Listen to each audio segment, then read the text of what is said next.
Okay, here's a case of clear political strategy. I call it the Chicago model. The focus this president and his team, like Axe and the others, have put on these screamers out there like Rush Limbaugh and Glenn Beck and the rest of them out there. He has really put the spotlight on them and kept the spotlight away from the Republican leaders in the Congress, suggesting that there's really a governing party, the Democratic Party, that's trying to get things done for the people, and a bunch of critics out there. That's really the choice. There's not a choice between two governing parties. Do you sense there's strategy behind putting the spotlight on people like Limbaugh and Beck by people like your former colleagues and perhaps future colleagues, Axelrod and the rest of them?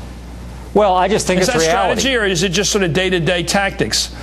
I just think it's the reality. The truth is that the Palin, Limbaugh, Beck wing of the party are calling many of the shots now. They purged a moderate woman out of that race in New York last week. I think they're not going to stop there. And I think there's plenty of Republicans outside of Washington that seem intent on trying to come up with solutions. But Boehner, McConnell, they don't dare cross that wing of the party. And so that's where the energy is. And I think that's really what the American people are faced with. The Republican Party that either doesn't want to cooperate because of politics, not principle, or they're largely just offering warmed-over Bush policies, which have been soundly rejected.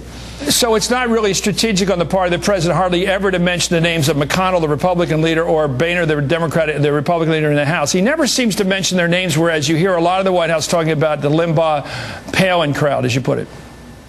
Well, I think that's where all the energy is. No, I just think that's where all the energy is. Never mentioning the leaders of the opposition, that's kind of odd, isn't it? Well, I'm sure the leaders have been mentioned, but the point is that, and listen, you don't see those leaders dare cross the Palins and the Limbaughs of the Becks, because again, that's where the energy is. And listen, in the House of Representatives, there's very few Republican House members that have to be concerned about a general election, because we've won a lot of those seats. So they're concerned about their base. Interesting. I'm going to give that some thought.